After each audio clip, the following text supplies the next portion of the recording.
Hello, welcome back to Youth and Inexperience Gaming. We're playing Slender, the 8 pages. So far we've only ever managed to nab 2, if that. So flashlight has battery that we need to conserve. Yeah. I don't know what the strategy for conserving battery on the flashlight is. Can you recharge it if you point it at the ground or whatever? But I don't think you can charge the battery back up. I think that's it. Once it's dead, it's dead. I don't think it's one of those recharging torches. no. The one thing that gets me is that you can't learn a strategy for this. So you can't sort of find out where the pages are and they're always there. I mean, that one on the tree tends to be there most of the time. My guess is there's probably a finite number of spawn points for pages, and you can maybe learn those. Alright. That would be my only guess. Right. So that one's pretty consistent. Yeah. And then, I don't know, maybe you can sort of start to map out in your head where the different things are, like where the parking, where the parked truck is, where the Parky's Hut and that. yeah, yeah. Because there was one on the Parky's Hut last time. There was. Relative to that tree in the clearing, which direction was it? This one? I don't know. There isn't a lot to give yourself bearings with. No. I'm just turning the torch on again and off again because I feel like that does something. I don't know. I have no strategy for this. I'm just turning it off in short bursts where it's not needed because I can see what's in front of me. I mean, having a limited field of vision's quite good, I think, as an element of the game.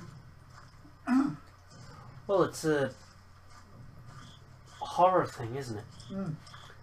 I mean, what sets horror games apart from most games is the power fantasy is reversed. Because games usually are about progression in power and getting stronger as you go along. Yeah. Getting cooler equipment, getting better skills, better magic, whatever. This gives you, well, you've got everything you're going to have from the get-go. What have you got? You've got A shitty torch. You've got a shit little torch, and you can only run about 2 feet before you have to stop for breath. That's it. And here he comes. Snowing again. Oh, I'm running towards him. We got a bit dead. That was our shortest attempt ever. That was 3 minutes. We're getting worse. We are making a progression, but it's in the wrong direction. Yeah. We were talking about the power fantasy being reversed. Player experience is being reversed here as well. Our next attempt, we won't even get a page. Slender Man will just appear behind us and just... That's it, and just slaps us when we fall over. Or whatever he does to his victims. Disappears them. I'm trying so hard with this one.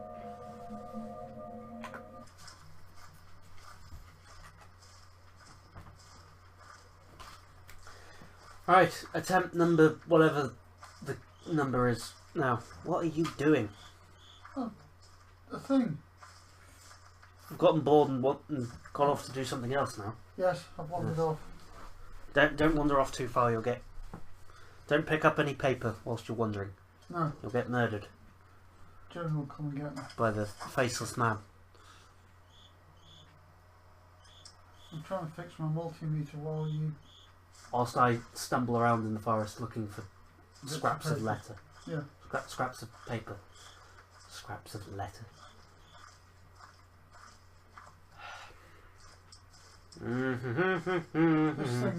This game kind of outlasted my attention span ages ago. It's outlasting mine. I mean, we were atmospheric in the last episode, and that still didn't do it for me. Yeah. Like Eddie Izzard said, and I've said before, it's hard to be scared and bored. Well, I'm not bored. I'm trying to shove the probe from my multimeter into my own head. I can see the reflection on the television screen. He's using the multimeter probe to scratch his bonds. I'm not scratching it. I'm literally trying to force the probe into my head in the hope that it renders me unconscious and I don't have to watch any more of this. Sorry, Parsec Productions. You've made a perfectly good game. It was popular for a long time back in the day, and I never bothered with it, and now I kind of regrettably see why, because a few attempts into this, dying a bunch of times. Maybe I'd be more invested if I got more pages. It's a good game, I suppose, if it's something you like, but it's not anything I like. It's a perfectly sound concept and executed well. Yes. So from a technical standpoint, this is a good game. It all makes sense. All the elements are there. You've got a scary, unknowable threat. You've got no power over your situation. Things don't go the way you think they're going to go because you think you're getting a leg up on Slender, and then it turns out, haha, yeah, what you remember from your previous attempt, forget it, because that doesn't work anymore.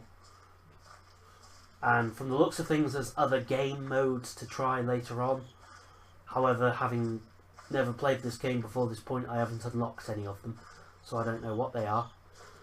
And I don't know anyone better than me at Slender that can blast through this game to unlock the new content for me. You're seeing progress in real time, people.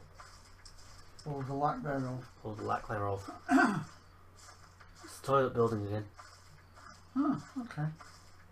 I didn't know that forest of weird tanks was right by the toilet building. No, nor did I. But Oh, yeah.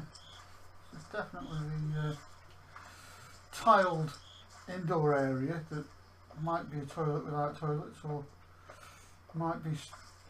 It's the toilets from the Doom. the game. toilets from the Doom.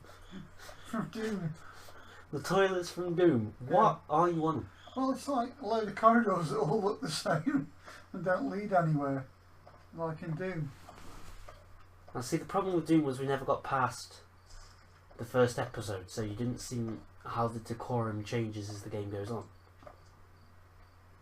That's mostly decorated in brains and blood. You should see Brutal Doom. That'd be good, actually, is get you to play a modded game.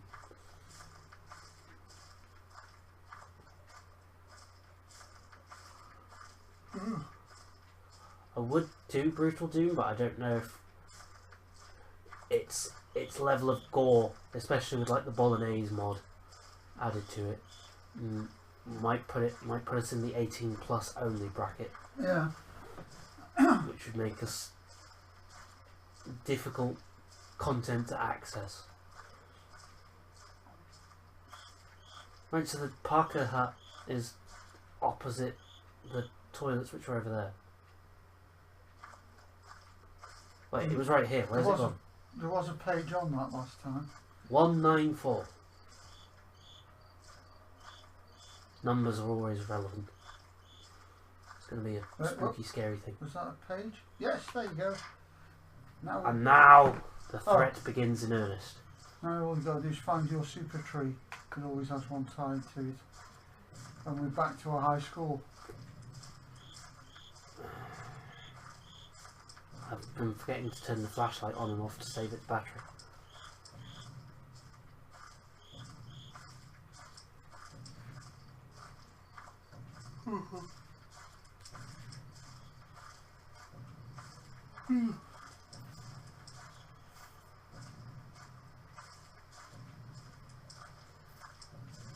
So, do you think you'll have nightmares about this tonight? No. I'm too, like I said, I am too bored to be scared. It won't. And even then, it's all jump scares. Things that jump out at me don't haunt me. No. I don't think this would give me nightmares. It might help me go to sleep. It has to be a lingering fear for it to. Yeah. Like as a kid, the scariest episode of Doctor Who ever was the gas masks. Well, I think the real scary stuff is stuff that you can relate to, that's very close to your own experience, but slightly distorted. Because stuff that's way out there, it's doesn't touch you, does it? Well, it's like if we're using Doctor Who, Daleks never scared me as a kid. So you haven't got a fear of pepper pots? I haven't got a fear of pepper pots. I haven't got a fear of Daleks. Even when I was very young and first introduced to Doctor Who, I get that they are scary in the universe they exist in, and if I came face to face with an actual Dalek, I would be terrified. But in my world, the completely non-Dalek world in which I actually exist, I'm not scared of Daleks. That said, Cybermen and gas mask zombies were scary because there was that whole indoctrination thing that scared me. The scariest thing about this monster isn't that it wants to kill you, it's that you wake up one day and you'll be one of them. Do you know the scariest monster I found for Tom Baker was in Brain of Mobius? Oh, right. Because it was like made up of bits and pieces of other monsters, and a goldfish bowl with what looked like two air horns on. Oh, like Mobius's Island. Eh? Is it? No. I think it's Brain of Mobius or something it's called, but it's got this composite monster that has then got this brain in this fishbowl on top of it. And it was that, I don't know why, but that really unnerved me. And the one that scared me on John Pertwee was obviously the giant spiders. Because the spiders are scary. Yeah.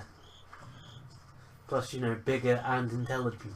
Yeah. Which is like, that's two traits I didn't need to add to spiders to make me fear them less.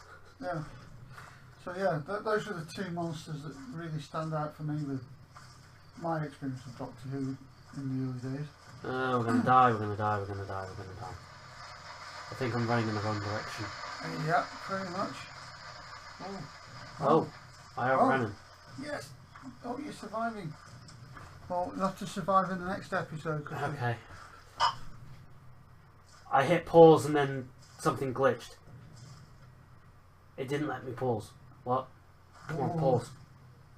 That was okay. That was all. That was unsettling for a moment. I thought it was pulling some interesting shit on me. Then I would have applauded it. Right. Thank you for watching. We've been slogging our way through Slender. Like, comment, subscribe. Bell icon next to subscribe equals updates. Share us on your social media. Follow us on ours. We welcome suggestions, criticisms, feedback. And don't forget to let me know if this works. Stop scratching the mic. It's really irritating. It's 2 recordings you've done that in now. Told you to.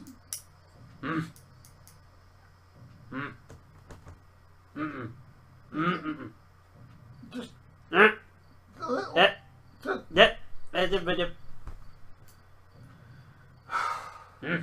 Won't let me have any fun. Right. Bye for now, people.